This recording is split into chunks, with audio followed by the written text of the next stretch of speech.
इस वीडियो में आज हम सीखेंगे कि किसी भी वर्कबुक के अंदर हम डाटा रेफरेंस कैसे करते हैं। रेफरेंस डाटा से क्या मुराद है? रेफरेंस डाटा का मतलब ये है कि आपके पास अगर दो वर्कबुक्स हैं और आप उन दोनों के दरमियान एक लिंक क्रिएट करना चाहते हैं, यानी कि अगर एक वर्कबुक में आप कहीं किसी सेल में कोई चेंज लेके आते हैं तो ऑटोमेटिकली वो चेंज दूसरी वर्कबुक में भी हो जाता है, यानी दूसरी वर्कबुक खुद ब खुद अपडेट हो जाती है। इसे कहा जाता है reference data in another workbook.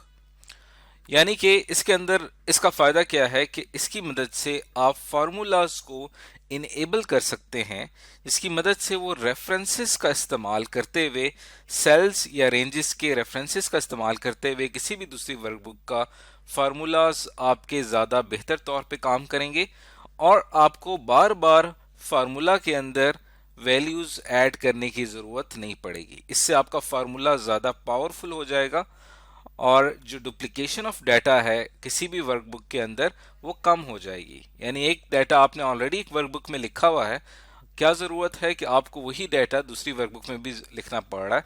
तो इस फंक्शन की वजह से, इस टेक्निक की वजह से आप बार बार डाटा को रिपीट करने से बच सकते हैं। और एक्सेल क्या करता है, जैसे ही लिंक क्रिएट होता है उसको ऑटोमेटिकली अपडेट कर देता है उस लिंक को। अब इसके अंदर ये हमने समझना है कि डिपेंडेंट वर्कबुक क्या होती है। वो वर्कबुक जिसके अंदर हम एक्सटर्नल रेफरेंस क्रिएट करते हैं उसे डिपेंडेंट वर्कबुक कहा जाता है। और एक इसके अंदर आती है सोर्स वर्कबुक। सोर्स वर्कबुक वो होती है जिसके अंदर आपका ओरिजिनल डाटा मौजूद होता है, जहां से आप लिंक बना रहे हैं वो आपका ओरिजिनल वर्कबुक या ओरिजिनल सोर्स बुक वर्कबुक कहलाती है। तो इन दोनों का हमें पता होना चाहिए। अब एक्सटर्नल रेफरेंस कैसे क्रिएट किया जाता है इसके ऊपर हम बात करते हैं। इसके अंदर हमारे पास दो केसेस हैं और दोनों केसेस को हम यहाँ पे डिस्कस करेंगे। सबसे पहले हम बात करते हैं केस वन की। केस वन में क्या है कि आपके पास सोर्स वर्क बुक जो है वो ओपन है और इसी तरह आपके पास जो डिपेंडेंट वर्क बुक है जिसमें आपने एक्सटर्नल रेफरेंस क्रिएट करना है वो दोनों ओपन है। उसको उसके अंदर एक्सटर्नल रेफरेंस बनाने का तरीका क्या होता है, पहले हम यहाँ पे एक एग्जांपल ले लेते हैं। फॉर एग्जांपल हमारे पास एक वर्क बुक है वेकेशंस के नाम से और एक वर्क बुक है बजट के नाम से। जो वेकेशंस के नाम से वर्क बुक है ये यहाँ पे सोर्स वर्क बुक है और बजट के नाम से जो वर्क बुक है ये हमारी डिपेंडेंट वर्क बुक है।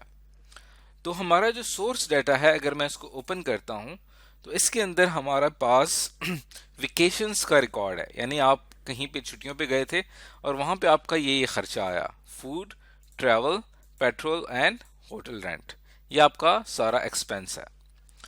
उसके साथ साथ आप एक बजट की भी शीट बना रहे हैं, बजट की वर्कबुक तैयार कर रहे हैं जिसमें आपका टोटल जो बजट है वो आपको यहाँ पे डिस्प्ले हो रहा है कि आपका कपड़ों पे इतना खर्चा आया, जूतों पे इतना आया, बिल्स पे इतना खर्चा आया, ग्रोसरी पे, कंप्यूटर्स पे, fruits, vegetables and so on. अब इसके अंदर जब आप बजट बना रहे हैं तो यहाँ पे एक और एंट्री आती है वेकेशंस की कि आपका छुट्टियों पे कितना खर्चा आया। तो बजाय इसके कि आप यहाँ पे छुट्टियों का डाटा लेकर आएंगे और उसको फिलअप करेंगे, हमारे पास ऑलरेडी वेकेशंस के नाम से एक वर्कबुक मौजूद है। तो क्यों ना हम इस वेकेशंस की वर्कबुक को लिंक कर दें बजट के साथ, तो ऑटोमेटिकली यहाँ पे हमारे पास टोटल वेकेशंस पे जितनी भी कॉस्ट आई है वो कैलकुलेट हो जाए। तो बजट हमारी जो है ये डिपेंडेंट वर्कबुक है। इसकी ये वाली जो एंट्री है ये डिपेंड करती है हमारी सोर्स वर्कबुक वेकेशंस के ऊपर। तो यहाँ पे हमने क्या करना है कि जो बजट की वर्कबुक है यहाँ पे वेकेशंस के सेक्शन में इस सेल में मैं अपना जो एक्सटर्नल रेफरेंस है उसको क्रिएट करूंगा। और इस केस में क्या है, हमारी सोर्स बुक ओपन है, यानी कि वेकेशंस को हमने साथ में ओपन किया हुआ है। तो इस केस में हम कैसे क्रिएट करते हैं एक्सटर्नल रेफरेंस? उसके लिए आपने जहां पे जिस सेल में आपने फार्मूला अप्लाई करना है वहां पे आप क्लिक करेंगे और वहां पे क्लिक करने के बाद आपने प्रेस करना है इक्वल। अब फॉर एग्जांपल मुझे यहाँ पे टोटल वेकेशंस का कॉस्ट चाहिए, टोटल वेकेशंस का बिल चाहिए, तो उसके लिए मैं प्रेस करूंगा इक्वल्स टू। उसके बाद आपने यहाँ पे प्रेस करना है इसके बाद आपने प्रेस करना है सम। टैब प्रेस करेंगे तो सम का फार्मूला सेलेक्ट हो जाएगा। अब आपने यहाँ पे क्या करना है कि यहाँ पे कर्सर हमारा मौजूद है, तो आपने जहाँ पे रेफरेंस क्रिएट करना है उस वर्कबुक में हम जाते हैं वेकेशंस की, तो ऑटोमेटिकली आप देखें कि वो जो हमारा फार्मूला जो कि इससे प्रीवियस बुक में, बजट की बुक में था, वो ऑलरेडी आपको यहाँ पे शो हो रहा है।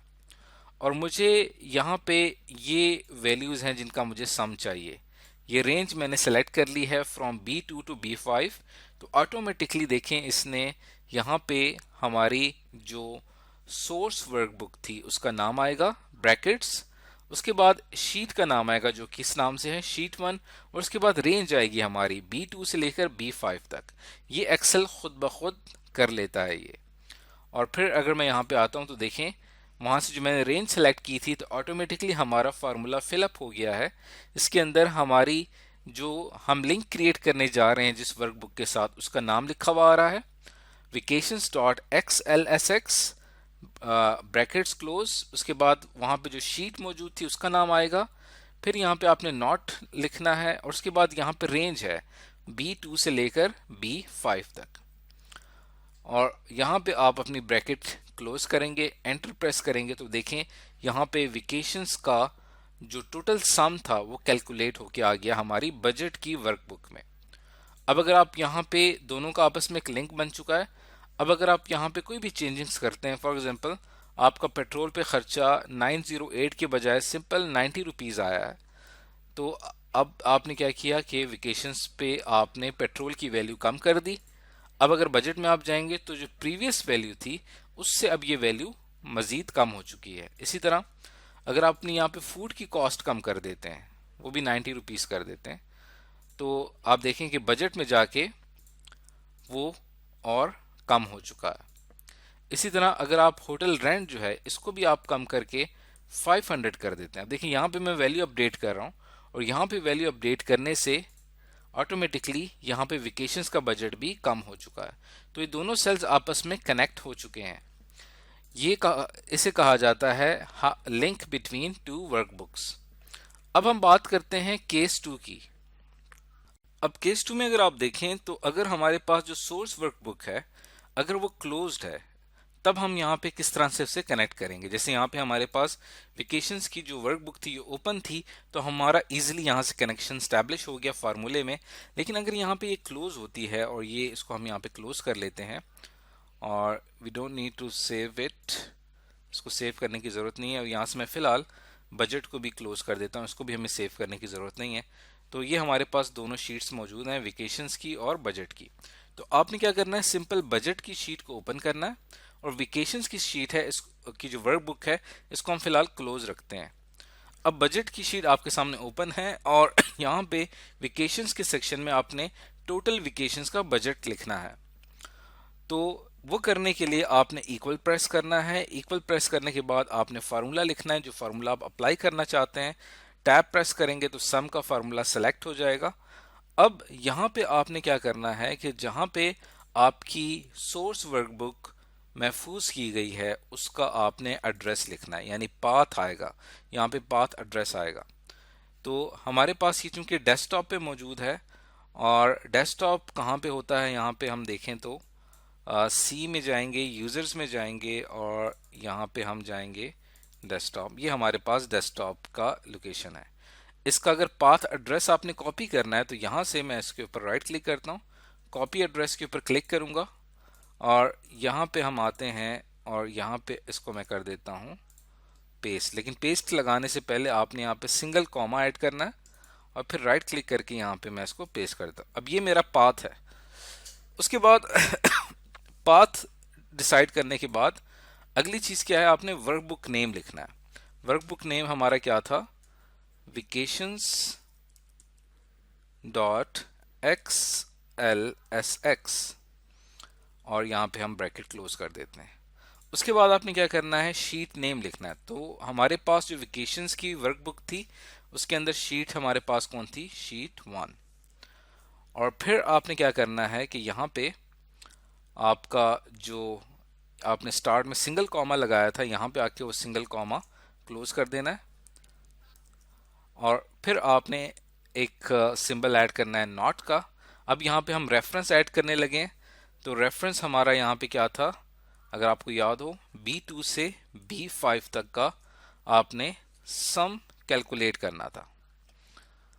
और ये फाइनली हमारा जो सिंटैक्स है, इसको लिखने का जो तरीका है वो हो चुका है। अब इस सेल को हम कनेक्ट कर चुके हैं अपनी वेकेशंस की वर्कबुक के साथ। जैसे ही आप एंटर प्रेस करेंगे तो ये आपसे फिर से कंफर्मेशन के लिए कहेगा कि आप जिस फाइल को कनेक्ट करना चाहते हैं आप उसको यहाँ से फिर से कनेक्ट कर सकते हैं। सी पे मैं क्लिक करूँगा और फिर यूज़र्स मोहम्मद जीशान, और यहाँ पे आप आएंगे डेस्कटॉप के ऊपर और ये हमारे पास वेकेशंस की वर्कबुक, ओके पे क्लिक करता हूँ। तो देखें अब फाइनली हमारे पास सम कैलकुलेट होके आ चुका है। हमारे पास जो वर्कबुक थी वेकेशंस की वो क्लोज पड़ी हुई है, लेकिन बजट की वर्कबुक को हमने सिंपल उसके साथ लिंक किया है और एक दूसरी वर्कबुक से हमने एक वैल्यू गेट कर ली है। तो आज की इस वीडियो में हमने सीखा कि माइक्रोसॉफ्ट एक्सेल में हम डाटा रेफरेंस या रेफरेंस डाटा किसी भी दूसरे वर्कबुक के लिए किस तरह से करते हैं।